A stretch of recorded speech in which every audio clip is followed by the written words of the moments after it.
Yangthang valley আমরা এখানে আসছি এখন। 0 পয়েন্ট থেকে ইয়াংথাং ভ্যালি এসে আমাদের গাড়ি দাঁড়াইছে।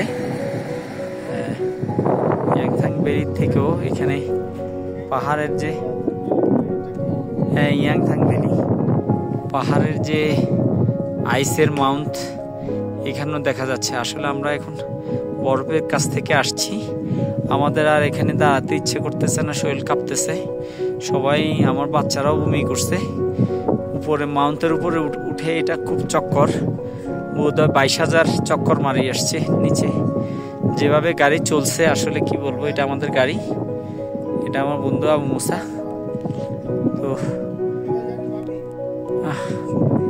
আসলে যান বের হয়ে গেছে, যাইতে ভালো লাগছে। এখন ওখানে গিয়ে আমরা 1 ঘন্টার মতো বরফের মধ্যে ছিলাম, সবাই অক্সিজেন আমাদের ফ্লো করছে।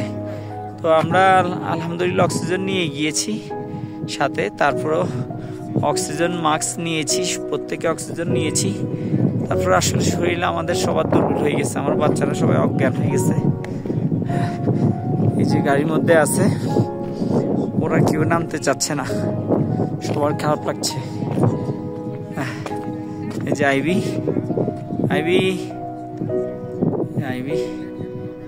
আজমি আসবি। এখানে নামলাম একটু চা খাওয়ার জন্য, কিন্তু বাচ্চারা নামছে না। এখানেও প্রচন্ড ঠান্ডা, হাত পা একেবারে বরফ হয়ে যাচ্ছে, আমি কথা বলতে পারছি না। আমার আশফির কাছে প্রচন্ড খারাপ লাগতেছে। আশফির কাছে, আজমির কাছে। আজমি তাকাও, আজমি তুমি তো 0 পয়েন্ট দেখে আসছো, তোমার কাছে কেমন লাগছে? ভালো লাগছে? সুন্দর লেগেছে? আশফি তুমি তো অনেক কষ্ট করে আসছো বমি করতে করতে, তারপরে তোমার কাছে 0 পয়েন্টে তোমাকে কাঁধে করে ঘুরাইছি, দেখেছো তোমার কাছে কেমন লাগছে বাবা? এদিকে তাকাও, ক্যামেরার দিকে তাকাও। হ্যাঁ, আমার মেয়েটা অনেক কষ্ট করছে, আমাদের লিমন ভাই অনেক কষ্ট করছে। আমি লিমন ভাই আসলে আমরা পিছনে বসছি, বাচ্চাদেরকে মাঝখানে দিছি। আর আমার বন্ধু আবু মুসা, ওর প্রেশার একেবারে লো হয়ে গেছে, যার কারণে ওরে সামনে দিছি, সামনের এই সিটে মুসা বসছে। হ্যাঁ, আবু মুসা বসছে।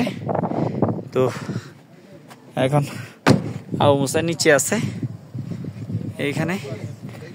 আসলে জায়গাটা খুবই সুন্দর, এখানে আসলে মন এমনিই আসলে জুড়াই যায়। আল্লাহ পাক পৃথিবীটা কত সুন্দর করে তৈরি করছে, আমরা দুনিয়া দেখেই বলতেছি এত সুন্দর এত সুন্দর। আর আল্লাহ জান্নাত যে কত সুন্দর, এখানে বাগান আর বাগান। আমরা উঠছি যে উপরে, মানে পাহাড়ের মাঝখানে। এই যে সামনে যে জায়গাটা দেখা যাচ্ছে, এটা হলো ইয়াংথাং ভ্যালি, এটা হলো চাইনিজের একটা জায়গা, এটা চায়না ইন্ডিয়া জয়েন্ট ভেঞ্চার, এটা পুরাটা ইয়াংথাং ভ্যালি। আর এটার ওই পাশটাতেই হলো গিয়ে তিব্বত পড়ছে। আমরা কিন্তু তিব্বতের ওই পাশটাতেও গিয়েছি 0 পয়েন্টে। আর উপরে ওই যে মাউন্ট বরফগুলো দেখা যাচ্ছে, আমরা কিন্তু ওখান থেকে এখন আসছি নেমে।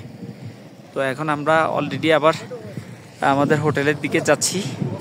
এখন যাব হোটেল, আমরা লাচুং যাব, লাচুং শহরে হোটেল থেকে আমরা আবার খাওয়া দাওয়া করে গ্যাংটকের উদ্দেশ্যে রওনা দিব। আজকে সন্ধ্যা, হয়তো রাতে 10টা 11টা 12টা বেজে যেতে পারে, যেতে যেতে 5-6 ঘন্টা লাগতে পারে। যারা এখানে এসছেন তাদের হয়তো অভিজ্ঞতা আছে এখানে সম্বন্ধে। আসলে দেখাটা সহজ, কিন্তু আসাটা অনেক কষ্ট। আর দেখতে গিয়েও, এই নিদর্শন দেখতে গিয়ে অনেকে অজ্ঞান হয়ে পড়েছে। ওখানে অনেকে অক্সিজেন মাস্ক নিতে পারেনি, অনেকে অজ্ঞান হয়ে পড়েছে। আমি আসলে কথা বলতে পারছি না, কথা বলার ভাষা হারিয়ে ফেলেছি। আমার ভিতরে ধুপ করছে, আমি এখনো আমার ফ্লুটা ফিরে পাচ্ছি না। আমার ভিতর থেকে অক্সিজেনের যে অরিজিনাল যে শ্বাসটা, সেটা আমি এখনো ফিরে পাইনি। তো এখান থেকে আমরা আমাদের জ্যাকেট আর জুতো নিয়েছিলাম এই দোকান থেকে, এগুলো ফেরত দিয়েছি। এখন আমাদের পাইলট এখন আসবে, গাড়িতে আমার বাচ্চারা উঠে গেছে, এখন আমরাও গাড়িতে উঠে যাব। আমি উঠে যাচ্ছি। সকলে দোয়া করবেন। আমি ভিডিওটা এখন ক্লোজ করব। আমার জন্য সবাই দোয়া করবেন। আলহামদুলিল্লাহ ঘুরে আসলাম, ভালো লাগলো। এই যে আমার ড্রাইভার আসতেছে, ওর নাম হলো প্রবীণ চাড্ডা। ও চাইনিজ, ঠিক আছে?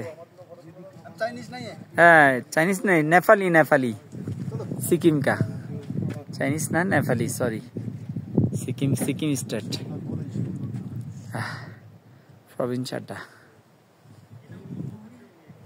এই যে এখানেও বরফ দেখা যাচ্ছে, বরফ আর বরফ। ঠিক আছে, ভালো থাকবেন। আমি গাড়িতে উঠতে হবে এখন, আমাকে পিছনে গিয়ে বসতে হবে। ক্লোজ করছি। আলহামদুলিল্লাহ।